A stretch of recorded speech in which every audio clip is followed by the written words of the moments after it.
Tell me about yourself. 4 words. And suddenly your mind goes completely blank. Sound familiar? That moment in a job interview when you just freeze. We have all been there. Today we are going to fix that. By the end of this episode, you will know exactly what to say, how to say it, and how to sound confident in English, even if it is not your first language. Welcome to Real English Podcast. I am William, joining you from Australia, and I am here to help you speak English the way real people actually speak it, not the way textbooks teach it. And I am Sarah from the United States. Today William is going to coach me through a job interview at an American company. We will do the prep session together, and then we will actually role-play the interview so you can hear real English in action. Okay, Sarah, so you have a big interview tomorrow at TechBridge Solutions. How are you feeling about it? Honestly, pretty nervous.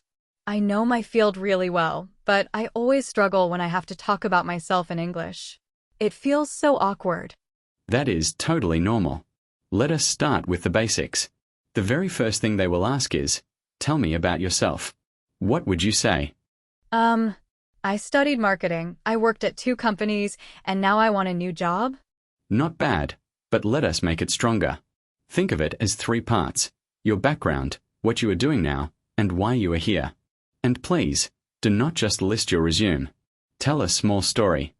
Okay, so something like, I have 5 years of experience in digital marketing, mostly in the tech industry. Right now, I am leading social media strategy at my current company.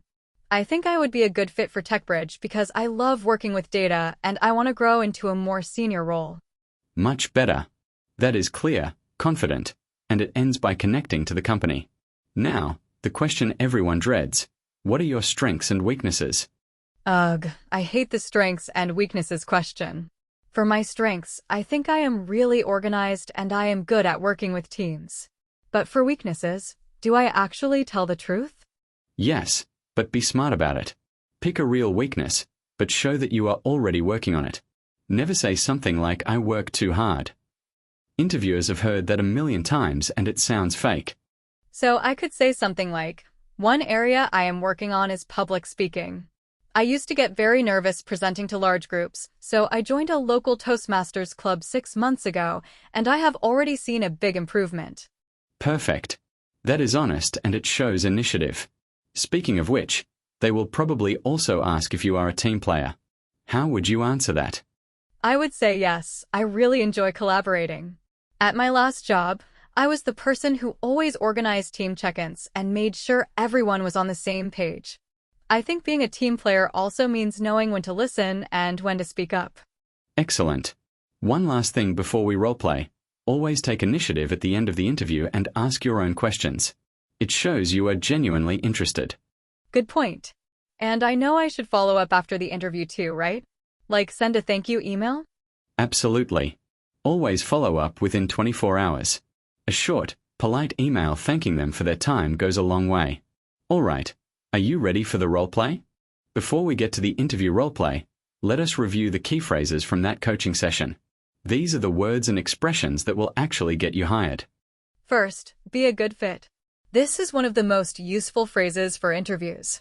It means you match what the company is looking for. Your skills, personality, and goals all line up. You can also say, I think this role is a great fit for my background. Or, based on what I have read about the company, I feel I would be a good fit for the culture here. Next, strengths and weaknesses. This topic comes up in almost every interview. For strengths, give specific examples. Do not just say, I am a hard worker. Instead, say, one of my key strengths is that I can analyze data quickly and turn it into clear recommendations. For weaknesses, use this simple formula. I used to struggle with X, so I did Y, and now I have improved. This shows self-awareness and a growth mindset, 2 things employers love. Now let us talk about team player. In American work culture, this phrase is huge. Companies want people who collaborate, communicate, and support each other. When they ask, are you a team player, they do not just want a yes or no, they want a story. Take initiative. This is a phrasal expression that means you act without being told. Employers love this because it means you do not wait around. You solve problems proactively. You can say, I always try to take initiative when I see something that needs to be done. And finally, follow up. After your interview, always follow up. Send an email the next morning. Thank them, mention one specific thing you discussed, and say you are excited about the opportunity. This simple step sets you apart from 90% of candidates. Great. Now let us actually do that interview. I am going to be the interviewer, and Sarah is the candidate. Listen carefully. You will hear all of these phrases used naturally. Hi Sarah, thanks for coming in today. Please, have a seat. Can I get you some water? Thank you so much. I am great, no water needed. I really appreciate the opportunity to be here. Of course. So let us get started. Tell me about yourself. Sure. I have been working in digital marketing for about 5 years now, mostly in the tech sector. In my current role, I lead social media strategy for a mid-sized software company. I am really proud of the results we have achieved. We grew our audience by 40% in 1 year. I am excited about this opportunity at TechBridge because I think I would be a good fit here, especially given your focus on data-driven marketing. That is impressive. What would you say are your biggest strengths? I would say my two main strengths are data analysis and cross-team collaboration. I can take a large dataset and pull out the insights that actually matter for a campaign. And I genuinely enjoy working with different teams, designers, developers, sales. I think being a team player is what makes campaigns actually land. Good. And what about weaknesses? What is an area you are still working on? Honestly, when I think about my strengths and weaknesses, public speaking used to be a real challenge for me. I would get nervous presenting to executives or large groups. So about 6 months ago, I joined a public speaking group, and I have been presenting there every week. I am already much more comfortable, and I actually presented to a group of 50 people last month. I appreciate that honesty. Now, do you have any questions for us? Yes, definitely. I always take initiative when it comes to learning, so I wanted to ask, what does professional development look like here? Do team members have access to training or courses? Great question. We actually have a learning stipend and encourage everyone to attend industry conferences. We will be in touch within the week. Wonderful. Thank you so much for your time. I will make sure to follow up with a quick note, and I am really excited about the possibility of joining the team. Great work, Sarah. Now let us quickly review how those phrases sounded in the real interview context. Notice that I used "be a good fit" early in my answer to "tell me about yourself." It is the perfect phrase to connect your skills to the company's needs. It sounds natural, confident, and professional.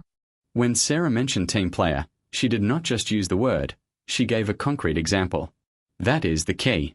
In interviews, every answer should include a small story or a specific number. 40% growth. 50 people. Those details make you memorable. The strengths and weaknesses question is everyone's least favorite, but the formula works every time. Real weakness plus real action equals a strong answer.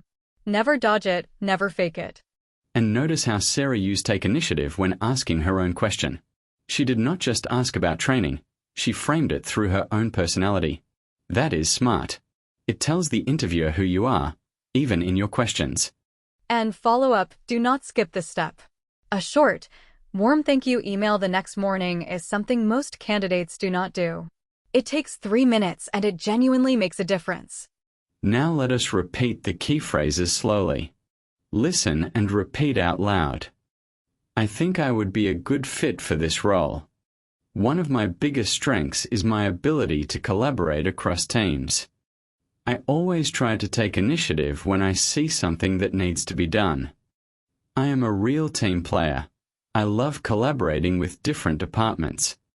I will make sure to follow up with a thank you email tomorrow. Quick comprehension check. Question 1. What is the 3-part structure William recommended for answering "Tell me about yourself"? Pause the audio and think about it. The answer is your background, what you are doing now, and why you are here. Question 2. What phrase means to be the right person for a job? Pause and think. The answer is to be a good fit. Question 3. What should you always do within 24 hours after a job interview? Pause and think. The answer is follow up. Send a short thank you email to the interviewer. And that is a wrap for English 006. Remember, Job interviews are not about being perfect. They are about being clear, confident, and genuine. Use the phrases from today and you will already be ahead of most candidates. Thanks so much for listening to Real English Podcast. If this episode helped you, share it with a friend who has a job interview coming up. We will see you in the next episode. Keep practicing and keep going.